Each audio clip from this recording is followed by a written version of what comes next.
Chicos, Juliana da aún más futuro. Mi webtoon ya se encuentra oficialmente traducido en el español. Espero que por favor puedan echarle un vistazo. Aquí está la portada y este es un pedazo del trailer que hice que está ya en mi Instagram y en mi TikTok por si quieren echarle un vistazo. Y bueno, espero verlos ahí. Adiós.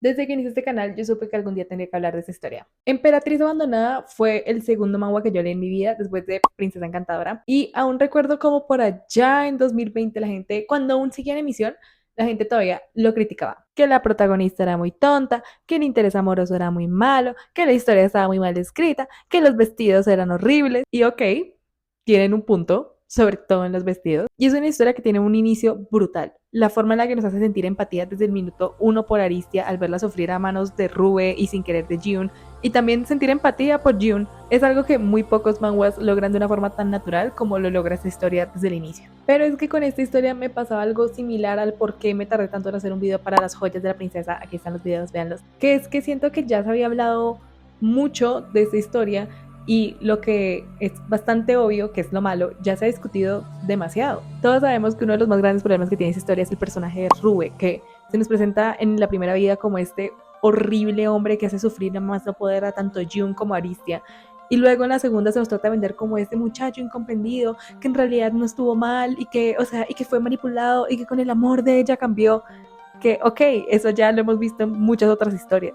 Y como ya saben, después de mi video de Cry Better Get Back, no estoy en contra de un romance cuestionable, pero es que aquí no está bien hecho y pudo haberse hecho bien, que es lo peor de todo. Entonces comencé a releer la historia.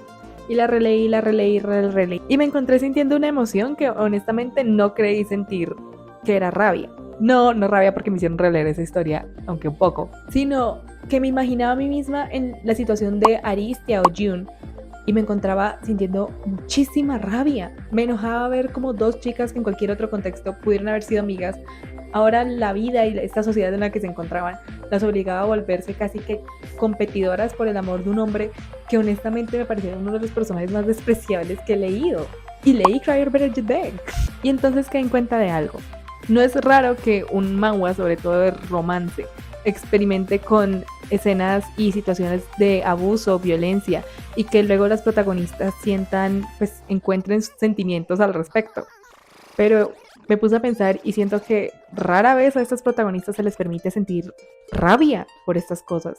Obviamente, el trauma se experimenta y se manifiesta de formas muy diferentes dependiendo de quién lo vive, pero siento que la emperatriz abandonada pierde una oportunidad muy interesante de explorar una cosa que cuando se explora, sobre todo en historias de venganza, de reencarnación, siento que se deja muy a medias o no se lleva a las últimas consecuencias, que es la rabia femenina.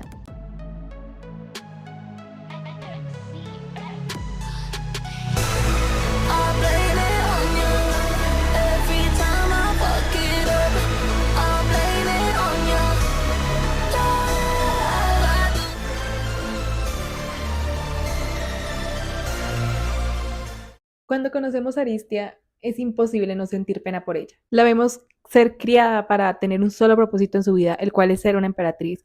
La vemos ser ignorada por el hombre a quien ella ama, y luego vemos como toda su vida acaba terminando de una forma tan trágica por circunstancias que ella ni siquiera logra controlar o siquiera entender. Por eso el inicio de la segunda vida me parece tan interesante, porque se nos presenta una Aristia muy diferente de la que vimos en su primera vida. La vemos determinada, con objetivos, lista para enfrentarse a la realidad de que probablemente la obligarán a volver a comprometerse con Rube, y empieza a buscar opciones. La vemos hablar con este dios, la vemos tratar de evitar situaciones en las que se vea como la prometida del príncipe heredero, la vemos tomar acción para convertirse en la siguiente sucesora de su casa. Además que una de las cosas que siento que la historia hace muy bien es el hecho de que aunque la vemos muy determinada, ella sigue teniendo secuelas del trauma tan horrible que le dejó su primera vida con Rube. La vemos temblar cuando él se acerca a ella, la vemos aterrarse del prospecto de tener que revivir todo eso.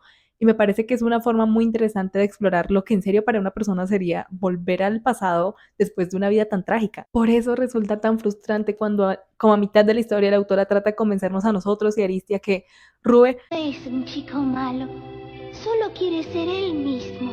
Y es aún más frustrante cuando nos presentan y desarrollan mucho mejor otras dos opciones en lugar de Rube. Yo entiendo que esta historia tiene como foco principal desde el inicio mostrarnos la historia de amor entre dos personas destinadas a estar juntas a través de sus vidas. Pero es que no puedes presentarnos un pasado tan brutal y tan abusivo por parte de tu protagonista masculino y luego tratar de convencernos de que esta es una nueva vida y que hay que olvidarlo cuando pasas mucho tiempo mostrándonos las secuelas de un trauma tan duro y cómo estas persisten aún en esta otra vida.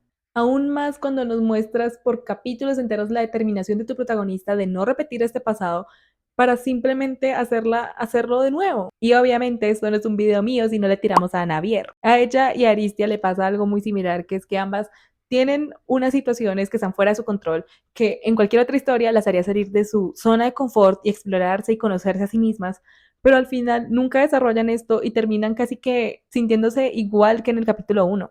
Además que una de las cosas que siento que estas historias de reencarnación, de volver al pasado, pero ahora son niñas, siempre se equivocan es el hecho de que nos dejas en claro que, por ejemplo, en el caso de Aristia, que ella era una súper emperatriz, súper inteligente y que ella, la gente en la corte la respetaba mucho por su inteligencia, pero luego en esta segunda vida no entiende como algo tan básico como el hecho de que sus dos mejores amigos sean hombres y que ella ya está comprometida, obviamente la va a hacer ver mal en frente de la corte. Y repito, siento que está muy bien manejado todo el tema de los traumas, pero ¿y la rabia? Ahora, como ya mencioné antes, yo entiendo que las víctimas de abuso varían mucho las reacciones dependiendo de cada persona. Y no estoy diciendo, es que eso debió ser una historia de venganza y ella debió haberle hecho la vida imposible ahora a Rube, aunque ella tiene como 25 años mentales y Rube tiene 13, ella debió vengarse y hacer una increíble historia de una reencarnada villana. No, porque es que una de las cosas que quiero explorar más adelante cuando hable bien de todo el tema de la regresión y la venganza en estos manguas es que listo, obviamente estás enojada porque tu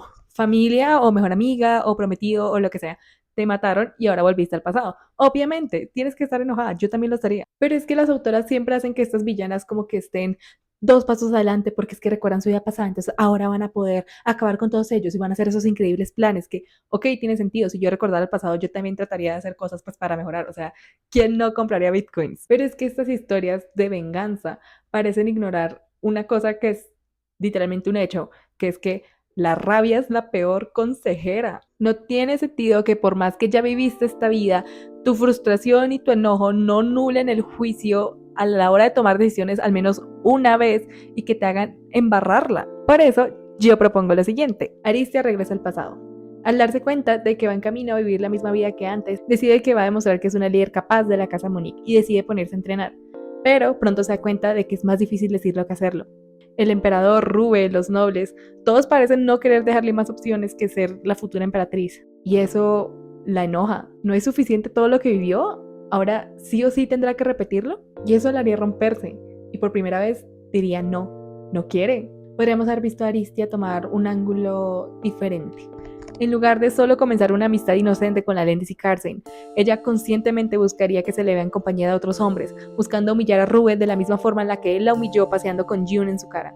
Verla faltarle el respeto a la familia real, negándose a ir a eventos oficiales, dejando atrás la imagen de princesa heredera y dando paso a una Aristia que en su desesperación pasa al otro extremo, el extremo de sacar provecho de su belleza, sus encantos, su influencia. La gente comienza a llamarla vanidosa, irresponsable, villana, pero para ella todo es mejor que ser llamada emperatriz. Pero esto solo le daría una vida vacía, no estaría resolviendo sus problemas, solo estaría ignorándolos. Además, estaría mucho más interesante sus relaciones con Alendis y Carsen, porque Carsen sería uno de los primeros en darse cuenta de que algo anda mal con ella. Y eso mantendría intacta la parte más bonita de su relación en la historia original, cómo empiezan siendo amigos que a intereses amorosos.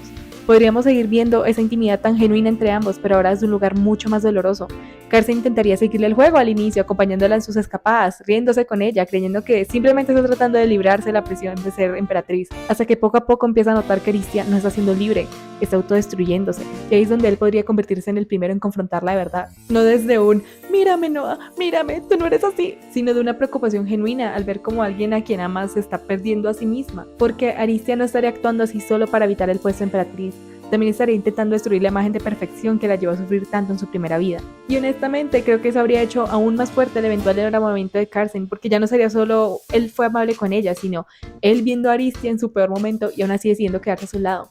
Mientras que con Alendis esto sería lo contrario. Porque siento que en este AU donde Aristia saca a relucir como sus peores características, Eso solamente haría que la obsesión y las cosas malas de Elendis se intensificarían aún más.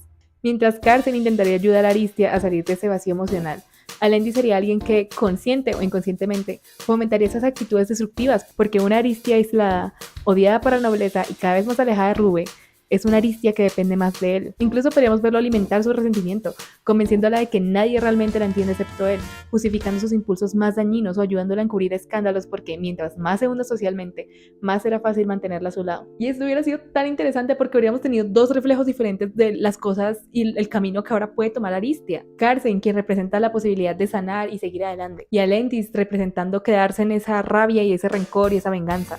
Y June siendo un reflejo de lo que ella odia de sí misma.